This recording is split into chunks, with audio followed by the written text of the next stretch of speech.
여러분 안녕하십니까? 세상과 교회의 다양한 이슈를 다루는 시간 레디언 진행을 맡은 이용렬입니다. 인사드리겠습니다. 올해로 80주년을 맞이하는 8.15 광복절이 곧 다가옵니다. 그 광복절의 정신을 기념하기 위해서 다양한 행사와 기부 캠페인이 펼쳐지는데요. 우리 기독교인들은 예수님의 사랑을 품고 독립운동을 했던 수많은 믿음의 선배들을 기억하는 시간이 되었으면 좋겠습니다. 오늘도 하나님께서 세상을 움직이시는 다양한 소식들이 있는데요. 하나님의 선한 인도하심을 기대하며 레디언 시작해 보겠습니다.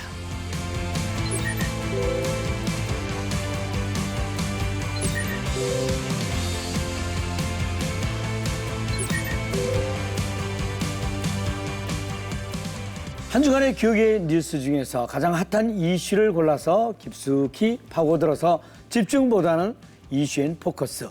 국민일보의 박영미 기자가 자리했습니다. 어서 오세요. 안녕하세요. 박영미 기자입니다. 오늘은 어떤 소식들이 준비되어 있습니까? 오늘은 작은 교회를 위해 망치를 든 목사님들과 영화 킹 오브 킹스가 역대급 흥행 돌풍을 일으키고 있다는 소식 전해드리겠습니다. 그렇군요. 네. 자, 첫 번째 소식부터 듣겠습니다. 이 작은 미자립 교회나 개척 교회의 큰 고민거리 중 하나는 시간이 지날수록 점점 낡아가는 예배당인데요. 네. 단번에 목돈이 들어가기 때문에 차일피일 공사를 미루면서 불안하게 예배당을 쓸 때도 있고 네. 또 비전문가에게 의뢰했다가 사고가 나는 경우도 있다고 합니다. 네. 이런 작은 교회 목사님들을 도와서 튼튼한 예배당을 지어주고 있는 목사님들 소개해드리겠습니다. 허허. 목사님들이 직접 망치 들고 공사하면서 작은 교회를 돕는다는 말씀이네요. 맞습니다. 네. 어떻게 사역하는지 자세하게 듣고 싶습니다. 네.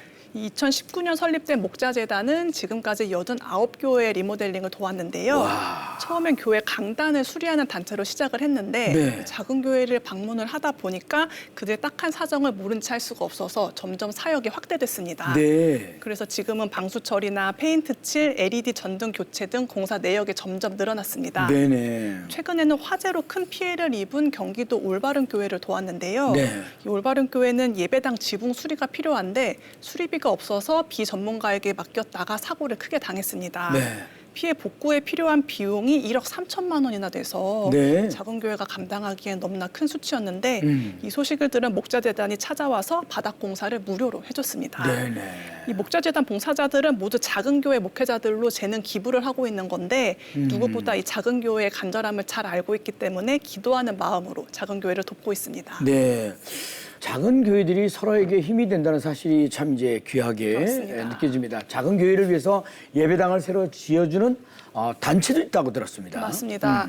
대한예수교장로의 백석 대신 농어촌 손교회는 1년에 한 차례씩 농어촌 교회를 건축을 해주고 있습니다. 네. 올해는 강원도 양구에서 공리 사랑의 교회를 짓는 중인데요. 코로나19 이전보다 공사비가 3배나 늘어가지고 이 걱정이 큰 상황이었었는데 네. 올해는 미자립 교회 2곳이 2천만 원을 후원을 해주는 등 따뜻한 마음이 크게 모였습니다. 네. 이곳 봉사자들도 모두 작은 교회 목사님들인데 이 교회를 짓기 위해서 전국에서 7, 8시간을 달려온다고 합니다. 그래서 예배당이 완공되면 모두가 껴안고 감동의 도가니가 된다고 하는데요. 네네. 봉사자들은 무의촌에서 봉사하는 의사들이 존경을 받듯이 이 농어촌에서 한두 명을 위해 최선을 다하는 목회자도 인정받으면 좋겠다는 바람을 밝혔습니다. 네, 아유, 알겠습니다. 유난히 더운 날씨, 여름 날씨죠. 목사님들이 흘리는 땀방울이 너무너무 귀하게 느껴집니다. 상부상조하는 목사님들의 연합 사역이 한국 교회를 더 풍성하게 만들 것을 기대합니다. 네. 네, 다음 소식 듣겠습니다. 이 레디온에서도 소개했었던 영화 킹 오브 킹스가 개봉 19일 만에 100만 관객을 넘겼습니다. 와. 올해 국내에서 개봉한 애니메이션 중에 100만 관객을 넘은 것은 킹 오브 킹스가 처음인데요. 네. 대표적인 기독 영화죠. 패션 오브 크라이스트의 뒤를 이은 두 번째 기록입니다. 네. 뭐 저도 봤습니다만 네. 킹 오브 킹스가 이미 그 세계적인 흥행을 하고 있기 때문에 우리나라에서도 흥행할 거라는 감이 온 분들이 많이 계셨을 거예요. 맞습니다. 벌써 100만 관객을 돌파했다니까 이거 뭐 대단한 기록입니다. 네, 요즘은 이 OTT가 발달해서 극장을 찾는 이들이 많이 줄었는데 네. 이런 상황에서 기독교 작품이 흥행 성과를 거둔 것은 참 이례적인 일입니다. 네네. 이 기록은 역대 한국 애니메이션 4위이기도 한데요. 마당을 나온 암탉, 사랑의 하츄핑, 전박의 한반도의 공룡에 이은 네 번째 흥행 기록으로 방식으로 아직도 상영을 하고 있다는 점에서 순위가 더 오를 가능성도 있습니다. 네네. 이 영화를 만든 장성호 감독은 인스타그램에 예수님 캐릭터와 함께 직접 손글씨로 감사 인사를 적은 사진을 올리기도 했습니다. 네네. 이 영화 자체도 당연히 뭐 재미가 있었지만 교회와 성도들의 단체 관람도 흥행에 아주 큰 힘이 됐을 것 같은데요. 어떻습니까? 네, 이 오랜만에 작품성이 높은 기독 영화가 개봉하면서 네. 한국 교회들의 성원이 이어졌습니다. 이 많은 교회들이 주보에 영화를 홍보하기도 하고 또 직접 단체 관람을 하기도 하면서 흥행에 큰 역할을 담당을 했는데요. 네. 서울 사랑의 교회, 경기도 1516 교회, 광주 영천교회 등 전국에서 200여 곳이 단체 관람을 진행을 했거나 예정이 돼 있습니다. 네. 특히 교회 학교 차원의 단체 관람이 활발한데요. 서울 동안교회는 1000여 명의 아동과 청소년들이 영화를 관람할 수 있도록 지원을 했고요. 네. 서울 금호중앙교회, 경기도 만락교회 등도 어린이들을 위한 단체 관람을 진행을 하면서 다음 세대가 성경 속 이야기를 직접 눈으로 보고 신앙을 키울 수 있게 도왔습니다. 네. 근데 반가운 얘기 중에 하나가 킹 오브 킹스 흥행에 힘입어서 다른 기독 영화들도 관심을 받고 있다는 얘기가 맞습니다. 있네요. 이 일제강점기 조선의 복음을 전한 일본인 선교사의 이야기를 다룬 영화 무명도 조용한 무명, 흥행을 네. 이어가고 있습니다. 또 오는 27일에는 영화 갈릴리 예수가 재개봉을 앞두고 있는데요. 네. 이 작품은 예수님의 제자들이 왜 모두 갈릴리 출신이었는지 또 복음서의 3분의 2가 왜 이 작은 해변 마을에 집중됐는지를 조명하는 다큐멘터리입니다. 네. 아유, 소식 감사합니다. 기독 영화를 꾸준히 관람해야 더 훌륭한 영화가 계속 나올 수 있을 겁니다. 성도들이 기독 문화에 계속해서 관심을 가지면 좋을 것 같습니다. 박용미 기자 대단히 감사합니다. 수고하셨습니다. 감사합니다. 네. 자, 이어지는 단신 뉴스 보시겠습니다.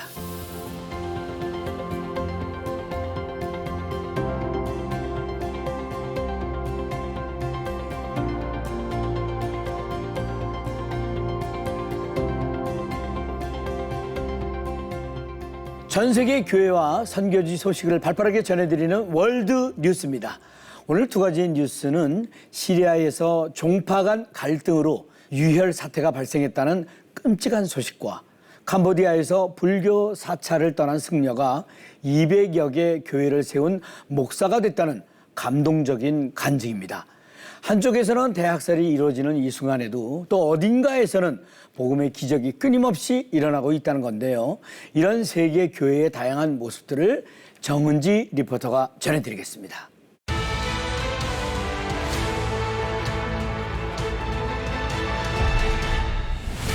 시리아 남부에 위치한 스웨이다에서 정부의 지원을 받은 이슬람 극단주의자들이 드루조족을 습격해 1,300여 명이 숨졌습니다.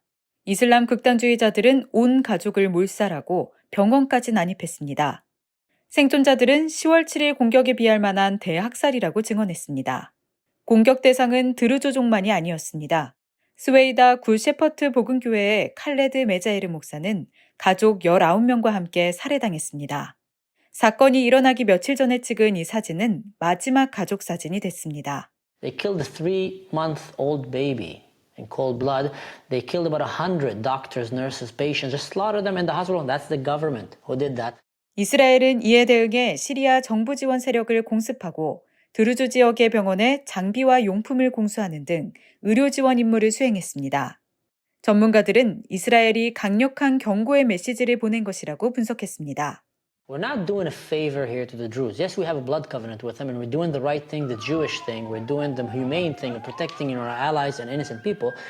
But the people who came to slaughter the Druze will tomorrow come to slaughter the Jews and the Christians and the Americans, the Europeans and anyone, the enemy of the West. 현재 미국 측은 시리아와 이스라엘이 최근 며칠 사이에 불거진 소수민족 사이 유혈 충돌을 놓고 휴전에 합의했다고 현지 시간 7월 18일 날 밝혔습니다. 하지만 스웨이다에서는 불안한 휴전 상태가 이어지고 있습니다. 드루조족과 크리스천이 이슬람 극단주의자들의 표적이 되고 있습니다. 주민들은 이들이 테러와 납치, 학살 등 과거에 자행한 폭력 행위를 반복할 것을 우려하고 있습니다. 필리핀 아시아 선교센터는 30년 동안 아시아 지역 복음 확장에 힘썼습니다. 또 77개국에서 예수님의 제자를 양성했습니다. 캄보디아의 가난한 불교 가정에서 자란 콩캄 목사는 무상으로 교육을 받기 위해 승려가 되려고 했습니다. 하지만 부모님의 사업이 파산하면서 그 꿈은 깨졌습니다. 게다가 어머니는 심한 우울증으로 자살했습니다. After my mom passed away, I have no hope. I have no money because my dad remarried. My life became worse and worse. 10명의 형제 자매 속에서 칸은 살 길을 찾아야 했습니다. 그는 학업을 계속하기 위해 불교 사찰에서 지내면서 승려들의 시중을 들었습니다. 몇 년 후 승려들이 자신을 대하는 태도에 실망한 그는 사찰을 떠났습니다. Always say bad word, revile at the children. Then I decided not to stay in Buddhist temple anymore. From that time, I never want to be a Buddhist monk anymore. I become a gangster, gambling, want to fight. First hope like I no money, no food to eat. So I said, I really want to kill myself. While I'm thinking like that, the voice come to tell me, if you want to have hope in your life, you want to have a good future, unless you know how to speak English. Because your country need someone who speak English to translate for foreigner. So I asked my friend, one of my gangster friend, said, friend, do you know any foreigner teacher who teach English free of charge? He said, oh yes, I know one place they teach English free of charge. But one thing the problem, that place is a Christian church. 칸 목사는 영어를 배워야겠다는 간절함에 수업을 듣기로 결심했습니다. 아시아 선교센터에서 훈련받은 필리핀 선교사가 운영하는 수업이었습니다. My pastor always said that every student have to go to preach the gospel, to tell people or to invite people to come to church. If not, you cannot graduate. Just do that for 5 months. Finally, I realized, understand that Jesus is a Savior. Then I accept the Lord. From that time, I commit myself to serve God the whole of my life. 현재 칸 목사는 고향에서 목회하고 있습니다. 지금까지 캄보디아 24개 주에 200여 교회를 개척하고 목사들을 양성했습니다. 고아로서 어려운 삶을 살았던 칸 목사는 이제 갈 곳 없는 가난한 아이들을 돌보기 위해 보육원을 운영합니다. 하나님께서는 칸 목사의 사역을 확장시켜 주셨고 그는 캄보디아 문화종교부 차관으로 임명됐습니다. 이 직책을 통해 칸 목사는 외딴 지역에서 박해받는 교회들을 보호할 수 있게 됐습니다. 칸 목사는 예수님을 위해 더 많은 부족과 마을에 복음을 전하고자 합니다. 그는 하나님께서 함께 하신다면 그 무엇도 자신을 막을 수 없다고 말했습니다. 지금까지 월드뉴스 정은지입니다. 자, 이번 순서는요, 우리 사회의 다양한 이슈들을 성경적 시각을 통해 바라보는 온전한 인터뷰 시간입니다. AI 기술이 정말 빠르게 발전하고 있죠. 더욱이 크리스천들이 활용할 수 있는 영역도 빠르게 확장되고 있는 것 같습니다. 성경 공부 그리고 기도문 작성을 도와주는 건 물론이고요. 나에게 맞는 교회를 찾아주는 플랫폼에서부터 심지어 AI에게 신앙 상담까지 활용하고 있는 현실인데요. 그래서 오늘 온전한 인터뷰에서는 AI 발전에 따른 기독교 신앙의 관계와 활용에 대해서 대한민국 1세대 인공지능 전문가이신 이호수 박사님을 초대를 해서 자세한 이야기 들어보도록 하겠습니다. 네, 박사님 안녕하세요. 어서 오세요. 안녕하십니까. 반갑습니다. 네. 일단 자기소개 좀 부탁드리겠습니다. 예, 안녕하십니까. 방금 소개받은 이호수입니다. 우선 온전한 인터뷰 이 귀한 자리에 초대해 주셔서 감사합니다. 또 이 자리를 빌어서 시청자 여러분께도 인사를 드립니다. 저는 지난 40년 동안 컴퓨팅, AI 등 이런 기술들을 비즈니스에 접목한 IT 전문가라고 말할 수 있겠습니다. 네, 감사합니다. 네, 제가 추가로 조금만 더 소개를 해드리자면 말이죠. 미국 IBM 왓슨 연구소에서 20년 동안 컴퓨터 분야를 연구하시고 한국의 삼성전자와 SK텔레콤의 부사장과 사장을 역임한 그야말로 대한민국 1세대 IT 대표 전문가이시고요. 우리나라 최첨단 기술 발전을 위해서 엄청난 일을 해오신 분입니다. 저도 아주 자그마하지만 디지털 페이먼트 홍보대사이면서 평소에 챗 GPT를 매일 사용하기 때문에 오늘 좀 많이 배워야 되겠다 하는 생각이 이렇게 듭니다. 네. 박사님 어떻습니까? 제가 지금 뭐 소개를 쭉 해드렸습니다만 매일 바쁘게 움직이시고 일상이 AI하고 같이 이렇게 움직이시지 않나 싶어요. 거의 그렇습니다. 네. 뭐 지금은 은퇴했습니다만 네네. 직장에 다닐 때는 물론이고요. 현재도 뭐 하루에 서너 시간씩 적어도 네네. 뭐 AI를 사용하고 재미로 또 어떤 경우는 어떤 그 호기심이 생겨서 네. 또 쓰고 있습니다. 네네. 네. 아, 오늘 저도 개인적으로 기대가 많이 큽니다. 네. 이렇게 좀 많이 배우고, 저희 또래 또는 저보다 조금 연배가 이제 높으신 분들에게 자꾸 일러드려야 되거든요. 네, 생활이 그렇습니다. 너무 불편하시잖아요. 그렇습니다. 더더군다나 또 신앙적인 면에서도 궁금한 것도 많고요. 그래서 일단은 말이죠. 제일 가장 궁금한 것이 인공지능을 비롯한 IT 기술의 발전이 앞으로 인류와 사회와 우리 삶에 구체적으로 어떤 영향을 미칠 것인지 어떻게 예측하시는지 이게 궁금하고요. 예. 또 챗GPT 등을 포함한 AI 기술이 가진 잠재력 이런 것도 좀 얘기를 좀 해주셨으면 좋겠습니다. 예. 챗GPT를 비롯한 이제 생성형 이른바 네. 생성형 AI가 우리의 뭐 교육, 문화, 사회, 뭐 경제 모든 분야에 엄청난 영향력, 네네. 심지어는 파괴력을 가지고 움직일 것 같습니다. 네네. 예를 들어서 주목할 만한 몇 가지를 좀 살펴보면 네네. 우선 생산성, 또 효율성, 네. 혁신을 말할 수 있겠습니다. 네네. 무슨 말인가 하면은 단순한 업무를 자동화하고 또 문서를 작성하고 번역하고 뭐 또 건축을 설계, 분석하고 네네. 등등 이런 걸 지원함으로써 생산성을 높이고 네. 또 효율성을 높이게 되는 거죠. 네. 그러니까 개인적으로 보면은 훨씬 더 빠르고 또 정확하게 업무를 처리할 수 있고 네. 또 기업 측면에서 보면은 적은 자원으로 훨씬 더 많은 그 효과를 네. 성과를 낼 수 있죠. 네네. 그 다음에는 이제 맞춤형, 뭐 맞춤형 교육, 학생이 어떠한 성향이 있다. 네. 그리고 거기에 맞춰서 교육 커리큘럼을 짠다든지 또 병원에서는 환자의 여러 가지 그 데이터를 보고 네. 어떤 치료를 해야 되겠다.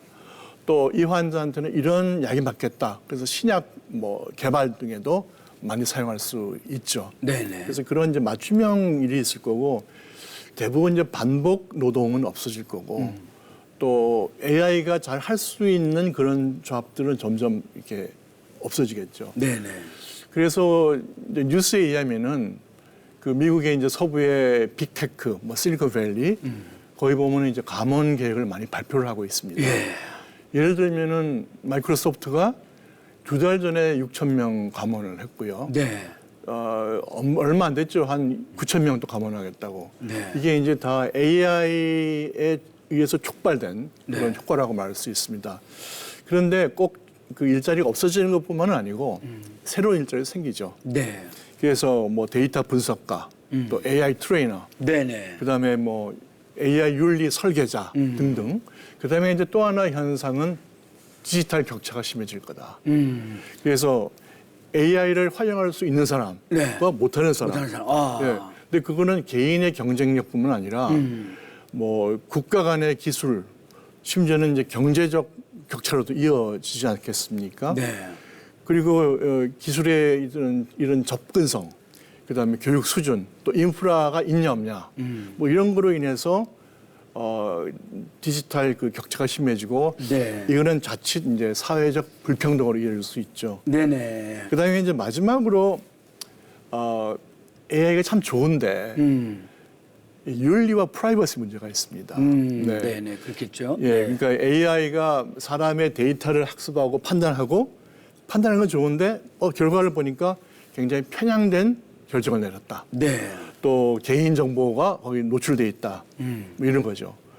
그래서 이런 이슈로 인해서 사회적 제도 장치가 네. 좀 필요하다 이렇게 생각을 하고 있습니다. 네네. 예, 아, 그렇군요.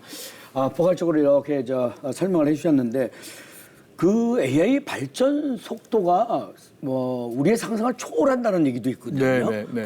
그렇게 생각하십니까? 생각합니다. 이제 AI를 쭉 해오면서 네. 그래 발전할 거야 뭐 이 정도 가겠지 네네. 했는데 최근 한 6개월 정도는요 제가 생각한 거에 두세 배를 뛰어넘어요. 그 정도로. 네, 뛰어넘고 그래서 누가 물어보면은 네.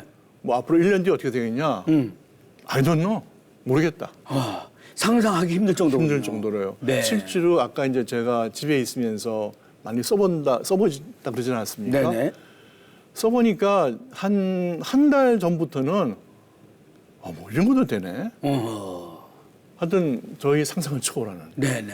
그래서 거꾸로 얘기하면은 그럼 누가 이거를 이용해서 빨리빨리 자기 직무나 자기 스킬셋에 네. 빨리 하는 사람이 또 혹은 기업이 경쟁력을 가질 거다 이런 생각을 가지고 있습니다. 아, 그렇군요. 네.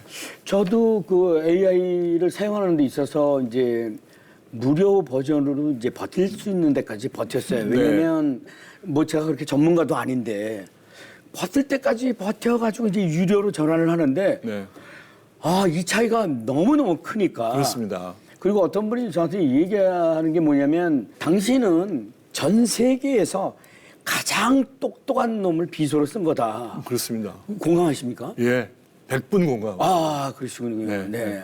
그럼 제가 전환을 잘하긴 잘한 거네요. 네, 그럼요. 그래서 저는 어떤 생각을 했냐면 이제 어르신들이 혼자 사는 어르신들이 네. 많이 계시잖아요. 네, 근데 간단하게 이렇게 대답하는 거는 그동안 많이 봐왔지만 어떤 질문이든 다 얘기해 주잖아요. 고민도 얘기해 주고. 그런 면에 있어서는 이 독거노인 또 혼자 사는 이 어르신들한테는 굉장히 좋은 역할을 예. 동반자 역할을 해주겠다는 생각이 들거든요. 어떻습니까? 그렇습니다. 지금은 예전에는 이제 특정 분야만 특히 이제 그 문자, 텍스트 관한 것만 강세였는데 네네. 지금은 뭐 그 텍스트, 문장, 이미지, 심지어 동영상 모든 분야에 늘지고 물론 오디오도 포함되는 거죠. 네. 그래서 이게 전방위적으로 퍼지면서 이 아까 노인분들이 네. 노인분은 텍스트만 할 수 있지는 않지 않습니까? 네네. 그러니까 뭐 오디오라든지 비디오라든지 이거 많이 해주니까 AI가 훨씬 더 노인분들이 혹은 디지털 격차를 느끼시는 분들이 네. 활용할 부분이 많다 이렇게 생각을 하고 있습니다. 그렇죠. 네. 아, 제가 오늘 저 핵심적인 질문을 드리고 싶은 게 네. 이 인공지능 활용에 대해서 아무래도 교회에서 우려하는 점들이 네, 많이 있지 네, 않겠습니까? 네, 그렇습니다. 이러한 AI 기술이 교회와 신앙생활에 어떤 영향을 미칠 것이라고 예측을 하고 예측이 되시는지 예. 이게 또 제 입장에서는 궁금합니다. 그렇습니다. 저도 이 부분에 대해서 아무래도 이제 교회를 다니다 보니까 네. 이게 AI라는 기술과 우리의 신앙하고 어떻게 접목이 될까, 어떻게 네네. 또 이용할 수 있을까 고민도 많이 하고 실제로 좀 테스트도 해보고 네. 그랬었거든요. 그러니까 AI 기술 도입이 교회와 신앙생활에 많은 긍정적 기회를 주죠. 동시에 우려도 같이 있습니다. 네. 그래서 긍정적 기회라 하면은 이제 우리가 성경 연구하는데 네. 뭐 목회자나 평신도가 그 AI를 이용해서 성경의 그 이해, 또 주석, 문맥, 뭐 신학적인 어떤 해석을 받을 수 있지 않습니까? 그다음에 또 목회자 같은 경우는 요번에 이러이러한 그 테마로 목회를 하려고 하는데 초안을 좀 짜줘. 그렇게 할 수도 있고, 뭐 성경 공부를 만들 수도 있고, 이런 이제 그 도움을 많이 주죠. 그 다음에 이제 개인 맞춤형이 될 수 있는데, 네. 나는 예를 들어서 좀 신자가 된 지 얼마 됐고, 이런 부분은 괜찮아, 이런 부분이 약하다. 네네. 그럼 내가 뭘 하면 좋을까? 네. 그리고 나 기도를 잘 못하는데 기도원도 좀 가르쳐줘 등등. 그러니까 그런 개인 신앙 성장에도 많이 도움이 되리라고 저는 생각합니다. 네네. 그다음에 이제 디지털 선교도 아까 선교 그 목적으로 이제 이런 AI를 써서 챗봇이나 뭐 영상 기술, 그래서 온라인 전도를 혹은 콘텐츠를 많이 만들 수 있고 전도 대상자한테는 이제 맞춤형으로 할 수 있으니까 참 도움이 된다. 그다음에 저는 또 하나 교회에서 굉장히 중요한 거는 이런 신앙적인 거 말고 네. 교회 행정이 무지 많지 않습니까? 그렇죠. 네. 행정 자동화에 거의 뭐 이거는 큰 기여를 하고. 큰 일을 할 수 있어요. 네. 그래서 그렇게 함으로써 이제 교육자나 성직자는 자기의 본질의 사역에 더 포커스할 수 있다. 시간을 나니까. 네네. 지금 하던 그 행정 업무를 좀 떨어버리고. 그래서 그렇지만 이제 AI는 결코 이런 그 말씀이나 공동체 혹은 성령의 인도하심을 대체할 수는 결코 없고요. 네. 단지 지혜롭게 사용해야 될 어떤 도구, 도우미라는 걸 잊지 말아야 될 것 같습니다. 네. AI 전문가로서 빠르게 발전하는 기술을 통해서 네. 기독교 신앙인으로 어떻게 바라봐야 되는지 궁금하고요. 네. 또 교회는 무엇을 준비해야 된다고 보시는지 네. 이 말씀도 좀 듣고 싶습니다. 네. 사실 AI는 하나님이 이제 인간한테 네. 뭐 지혜와 창조성을 주셔갖고 네. 만든 기술이거든요. 네. 그러니까 우리 크리스천들은 AI를 두려워한다든지 심지어 배척한다든지 그러기보다는 이 AI 기술을 잘 사용해서 하늘나라를 세우는데 네. 그 가능성을 발견해야 된다. 피하고 싶어도 못 피하잖아요. 못 피합니다. 그죠? 그렇죠. 예, 네, 네. 예. 그래서 결국은 이제 교회를 아까 제가 말씀드렸지만은 AI를 두려워할 게 아니고 네. 이거를 아주 전향적으로 도입해서 네. 그 어떤 하나님의 책임 있는 청지기로서 AI를 이용해야 된다. 네. 저는 이렇게 보고 있습니다. 네. 자, 여기서 얘기를 조금만 바꿔서 아이디에 관련한 책들도 많이 출간하셨지만 최근에 신앙 수필집 그리고 우리 초신자들을 위한 기독교 서적을 내셨다고 들었거든요. 네. 그 얘기도 좀 듣고 싶고 책도 좀 소개 좀 해주세요. 네. 아, 예. 일상에서 만난 신앙. 예. 하나님이 궁금한 당신에게. 네. AI 관련된 서적은 아니에요? 아닙니다. 네, 네, 네. 아닙니다. 이거는 이제 순수 신앙 소적인데 네. 이 책을 낸 동기는 아까 그러니까 집사님 말씀하시면 저는 이제 기술책만 냈거든요. AI 네. 책을 한 네. 2권 냈고요. 근데 그 하나님이 저한테 네. 사람을 이렇게 보내주시는데 그 비기독교인 하나님을 모르는 사람 그런 분을 참 많이 보내주셨어요. 네. 그래서 이제 가끔 저하고 이렇게 뭐 티타임을 가지면서 저는 하나님을 좀 찾고 싶은데 그러니까 그분들이 무신론자나 하나님을 뭐 이렇게 없다고 그런 분들이 아니에요. 네. 하나님 있는 것 같은데 그리고 뭐 기독교도 괜찮은 것 같은데 자기는 하나님을 만날 수도 없고 믿음도 안 생긴다. 그래서 제가 제 옛날에 크리스천 되기 전에 저희 그 상태가 생각이 났어요. 굉장히 답답했거든요. 답답하고 이 갈증을 어떻게 풀지? 정말 목마른 사슴이 시냇가를 찾듯이 그런 심정이었습니다. 그래서 이제 물어볼 사람도 없고 뭐 그걸 쉽게 이렇게 내놓기도 그렇고 그래서 그러면은 비기독교인을 위해서 제가 이때까지 이해한 걸 좀 써야 되겠다. 네. 책을 쓴 게 이 책입니다. 네네. 그 일상에서 만난 네. 신앙. 네. 네. 아우 좀 흥미롭습니다. 네. 끝으로 가장 중요한 거 박사님께서 앞으로 이제 계획하시는 일들, 기도 네. 제목도 나눠주시면서 마무리 부탁합니다. 네. 이제 아까 말씀드렸지만 제가 AI가 교회에 굉장히 중요하다. 네. 그리고 조금 전에 이제 집사님께서 말씀하셨지만 이전에 AI 기술을 교회가 피해갈 수가 없다. 네. 특히 요새 청소년들이 고등학교 때까지는 부모님 손에 이끌려서 교회를 오지만 네. 일단 대학을 가면은 이제 자유니까 그 출석률이 확 떨어지거든요. 네. 그 제가 어떤 통계를 이렇게 접해 보니까 한 3% 된다고 그래요. 3% 보면 우리 청년 대학생의 그 뭐랄까 크리스천 비율이 거의 미전도 종족 수준입니다 지금. 네. 근데 그 친구들이 이 AI에 굉장히 밝거든요. 옛날에는 이제 SNS, 지금 AI, 네. 생성형 AI, 그리고 무지 잘 쓰거든요. 네. 그래서 그런 사람을 위해서라도 우리가 교회가 굉장히 전향적으로 AI를 도입해야 된다. 네. 제 기도 제목은 교회 이제 리더십들이 이런 시급함, AI를 교회에 도입한다 시급한 그런 거를 좀 깨달으시고 네. 교회가 좀 전향적으로 이를 도입하면 좋겠다는 그런 기도를 하고 있습니다. 네, 네, 잘하겠습니다. 박사님, 이거 오늘 하루 가지고 안 되겠습니다. 저기 말이죠. 좋은 시간을 언제 한번 또 이렇게 초대해 주시기 바라겠습니다. 영광입니다. 네, 고맙습니다.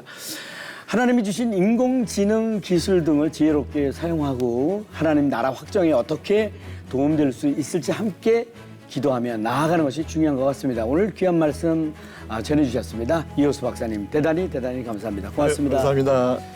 자, 라디오는 오늘 준비한 소식은 여기까지입니다. 저는 다음 시간에 다시 인사드리겠습니다. 대단히 감사합니다.